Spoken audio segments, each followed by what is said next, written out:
Mga kalingap, may mga bigas kami. Bawat isa sa amin. May mga bigas na dala. Hello po. Pwede makituloy? Pwede. Ito, mga... Yan mga nilabahan na yun mga Inipon mo yan? Tubig? tubig. So, Nag-iigib lang kasi kami. Mga Oo, wala. Wala Suha lang lang yung laman. Namulot ako doon. Ibig sabihin, yung asawa mo nagko-construction. Magawa ng bahay. Pero yung bahay niyo, hindi magawa. Hindi. Ah, di ba? Ayun yung realidad eh, no?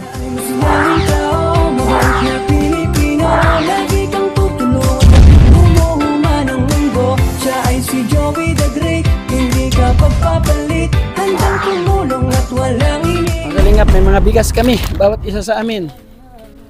May mga bigas na dala. So, pati yung nag-recommenda. Nasaan yung recommenda? Oh, saan tayo pupunta? Wala dito yung nag-recommenda sa atin. Wala dito. Nandiyan yung nag-recommenda? Ah, yun na pala. Ah, ito na pala yung nag-recommenda. Kasama natin. Malagad to. Saan kaya pupuntahan ito? Malagad to Layo ba? Malayo? Ah, sige. Lapit lang pala. Yung ano? Nirekomenda. Anong background nito, partida? Ito, ang damong kabataan, waray hanap buhay na nakapag kanya kasama. Damong kabataan. Sa Tagalog, Ang daming mga maraming mga anak. Tapos, walang hanap. walang hanap buhay. Hello po. Pwede makituloy? Pwede. Arjun. Ankara, Kabutangan. Ah. Diyo, di na mamati. Di na mamati. Ay, grabe. Agad kami pero ano. Baha kayo.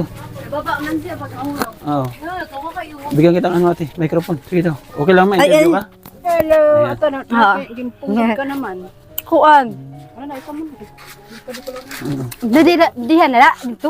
Saan ba? Pwede makidiretso? Dito na tayo. Dito tayo. Uy. Ano ito? Ba't naka-linoleum yung lupa? Hindi kasi ano yan eh. Lupa to, di ba? Simentado to? Hindi. Hindi.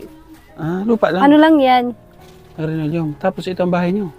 Hindi Ano rin. to? Yung gilid lang ng bahay? Ito lang. Hindi rin to Kaya nga, sarili niyo upa. Paano yan? Nag-upa kayo. Pwede makituloy. Tara, upo na lang. Tagal natin yung paa. Ay, paa. Chinilas.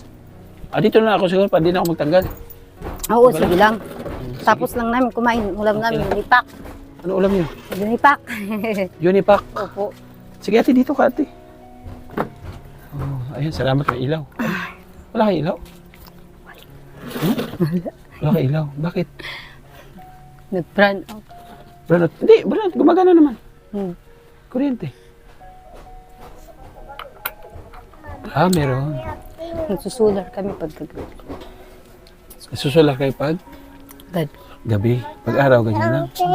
Nan, kasi na kami tawo ko law si kuya. Hello. Pakilala mo na ako ate ha. Ako si Kuya Joey. So isa akong Kalinga Partners, batch 1. So nandito ako sa inyo para kumustahin yung kalagayan nyo at nirekomenda kayo sa amin ng... Kilala mo itong nagrekomenda nito? Opo. Si Ate Ida. So kaya kayo siguro nirekomenda kasi deserve ka na tulungan. Di ba? At para maikwento yung kalagayan ninyo. So anong pangalan mo? Sheila. Sheila. Ate Sheila. Ilan taon siya, Ate Sheila? Ma-30 na. 30. 30. Ah, ilan Ngayong mo? 29 November. Happy birthday. Sana makapunta kami dito, no? Ano handa niyo? Wala ata, hindi ko alam. Si Ate Sheila, ilan ang anak sa 30 years old? 5. Nakalima ka na. Nag-aaral. Pwede mo kami kwentuhan sa buhay mo simula nung nag-aaral ka hanggang sa ngayon nagkapamilya ka. Kung ano yung lahat ng Wala, mapagdaanan. hindi naman ako nakatapos. Sige lang, kwento mo tuloy-tuloy lang hanggang sa nakapag-asawa ka. Mahirap din kasi kami, nag-working student lang. Kaya siguro hindi na rin ako. Tinamad na rin. Ngayon, maaga din ako nag-asawa. Mga 18 years old. Yun lang. Ayun lang. May lang. Nahiya. Hindi, ano ba, maging open lang tayo kung ano yung pinagdaanan natin sa buhay. Masarap yung open ba isa't isa para kahit paano nakaka-relate. Kasi alam ko maraming mga kababayan natin na nakaka-relate sa kwento ng buhay ng bawat pamilya. Yung mga pinagdaanan hirap. Maganda kasi yung talagang yung hirap, pinagdaanan mo at naging successful ka, at least meron kang ikikwento doon sa mga pinagdadaanan na kaparehas mo. Ano yung pinakamahirap na sa part na pinagdaanan mo ngayon na may pamilya ka na? Madami, hindi ko na maano. Basta puro hirap. Ganyan, mga paghanap ng pagkain. Siyempre. Madami ka ng anak. Ilan taon ka nag-asawa? 18. 18. So si kuya, nasaan pala? Andyan din. Sa? Anong trabaho ni kuya? Ano lang. Tutulong-tulong doon sa tatay niya. Sa bahay ba? Panday, Karpintero. construction. So hindi lagi may trabaho. Pag may project, maganda. Ibig sabihin, yung asawa mo nagko-construction. Magawa ng bahay. Pero yung bahay niyo hindi magawa. Hindi. Di ba? Ayun yung realidad no? Parang yung barbero, nagugupit siya ng buhok ng mga customer. Oo. Pero yung sarili niya, hindi niya magupitan. So, ibig sabihin, ito yung realidad ng buhay. Karpintero yung kanyang asawa, pero yung kanyang bahay, walang kakayahan magawa yung bahay. At sabi mo, hindi ito sa inyo. So, kanino itong tinitira niyo? Yan. Ano itong napatira? Sa kamag-anak niyo, kapatid mo, nanay mo? Ano? Hindi naman, ano lang, dati pa talaga, mga dalaga pa kami, dito na kami nagrenta. Mag-uupa? Bali, ang nangyari, ano lang to, sinangla sa nanay ko. Sa nanay ko siya nagsangla. Ako naman pinatira kasi may mga anak ako, diba? Itong buong bahay? Pati doon? Ito lang. Ito lang yun, sa gilid lang? Oo. Yung parang, pader yan, di ba? Bahay nila? Sinueban lang dito ng bubong. Gano'n lang ginawa? Silang bubong. So diyan, may nakatira din sa likod niyo? Yan, sila. Pero ano lang din yan, kasi taga doon yun sa Sa kayo nakatap ng kuryente? Hangtod. Sa kanila? Hangtod, ha? Sa kayo nakatap ng kuryente sa kanila? O may sarili kayo kontador? Meron din sila yun. May sarili sila. Oh. So magkano yung ini-income ng asawa mo araw-araw? Maliit lang. Pag minsan, pag may trabaho, maganda. Pero pag wala, wala. Minsan hindi straight ang isang linggo. Yung panganay mo, ilang taon na? Ano na yan? 12. So anong grade ang 12? Grade? Grade 6 na dapat, grade 5 pa lang. Nahinto siya? Na late. Hindi agad nakapag-aral. Yung sumunod? Ano na? 10. 11. Ma-11 na. 11. O kasi nag-ano ako, nanganak ako minsan tag-2 taon. Minsan, isang taon lang. So ang nag-aaral mo ngayon, ilan sila? 3. Puro elementary. Kasi ito yung pinakabunso mo. Sa sitwasyon ng buhay, sa ganong klaseng status ng income, sa tingin mo, susundan mo pa anak mo? Hindi ko masabi kasi minsan pag nandyan na, wala ka namang gawa, di ba? Ito pang ilan mo anak to? Yan ang pangalawa. Ito pangalawa mo. Ito? Ang pangatlo. Pangatlo. Mga letpan. Mga Ang babae. 4, pang-5. So, maintain. Maintain sa anak. Ano nga eh, kaso parang kahit anong-ano ko, hindi naman ano ng katawan ko yung mga family plan. Ayaw na. Wala kang pang suporta? Pangalalay? Hello. Kasi hindi nga hiyang. Subukan mo dumulog sa sa center kasi mahirap pagka ganun Kasi lang. nag-fails ako. Masakit ang dibdib ko, tapos nahirapan ako nila. Tapos nag-injectable ako. Ewan ko, parang bigla na lang ako nag-collapse. Wala na ako ng malay. Sa ano pala yun, yung panay pala spotting. O yung Panay side effect sa'yo. oo, panay ang regla.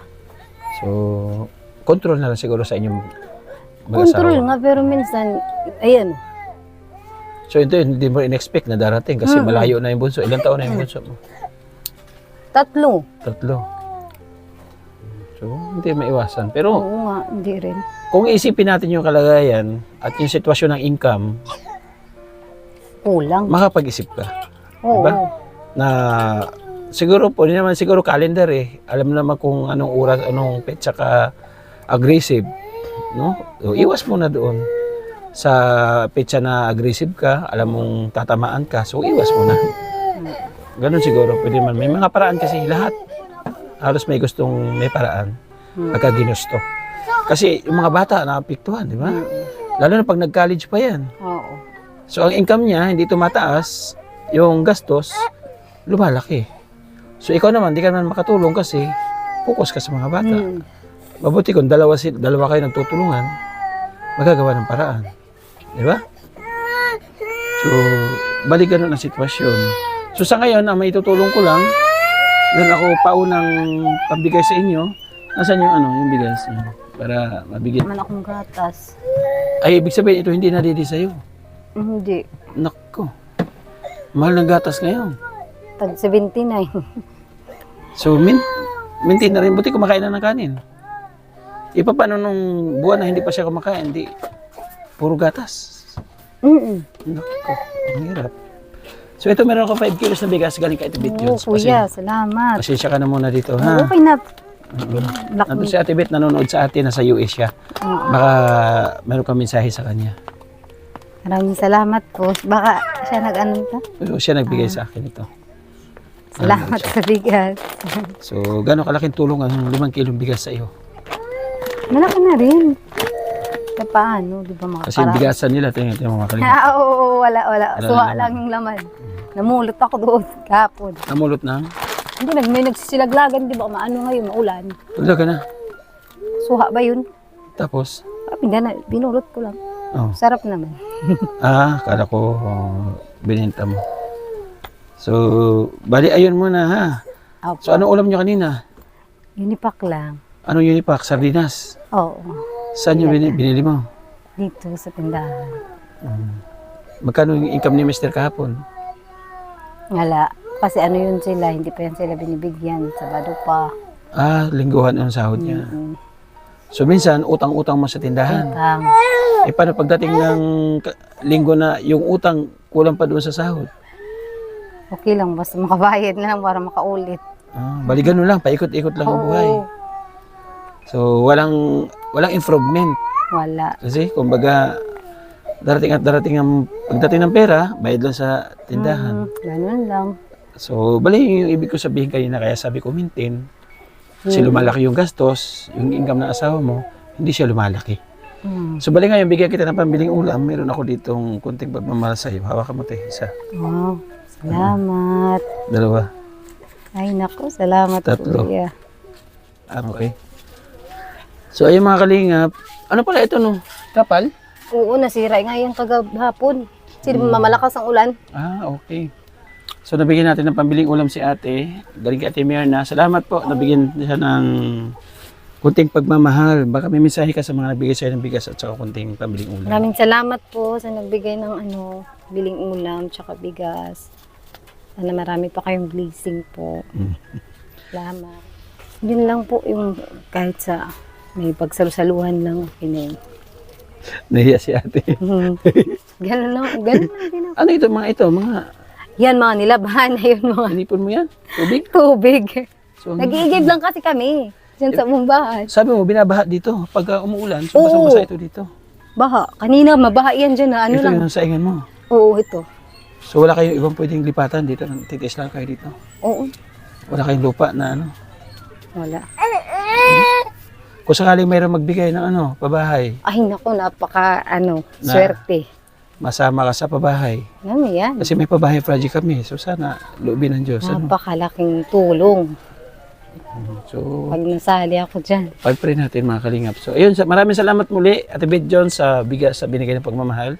So, ayun, Ate Myrna, maraming salamat po sa binigay mo sa akin ng pang-ulam. Nagbigay sa akin si Ate Myrna ng panggasolina. So, may sobra, binigay natin kay ate. Shinare natin sa kanya para kahit paano may pambilhin silang ulam. So, makapagsabaw-sabaw man lang sila kahit Oo. paano. Pero pagka nagsabaw, ano muna si mister, ha? Baka naman pagsabaw-sabaw, umataw si mister. Hindi. Huwag naman masundan ka agad si baby. Mahirap ang Hindi buhay. So, balikan nun po, mga kalingap. Salamat po muli sa inyong patuloy po na suporta sa aming munting channel. At paglingap po namin dito sa Samar, alam po na andyan kayo, nakamasidlan sa aming ginagawang mga charity vlogs. Maraming salamat. At ako po, walang kakayahan na makapagbigay po sa kanila ng pagmamahal kasi Nakita naman po ninyo mga kalingap yung takbo ng aking channel. So wala rin po tayong sinasahod halos.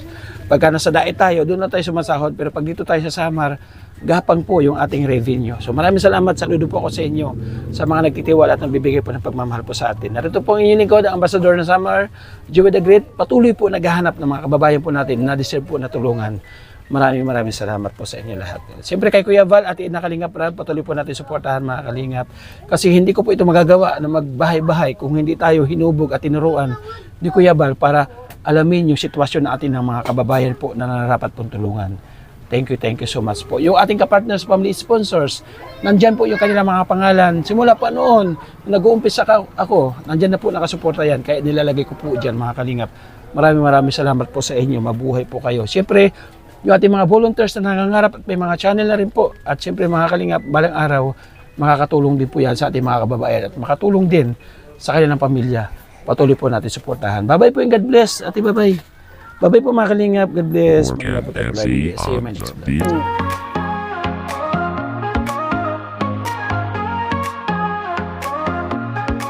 Simulan natin ang bawat hakbang sa saya, sa tawa, sa lakas ng samahan. Mga kwento'y dadalhin, hahaplos sa damdamin.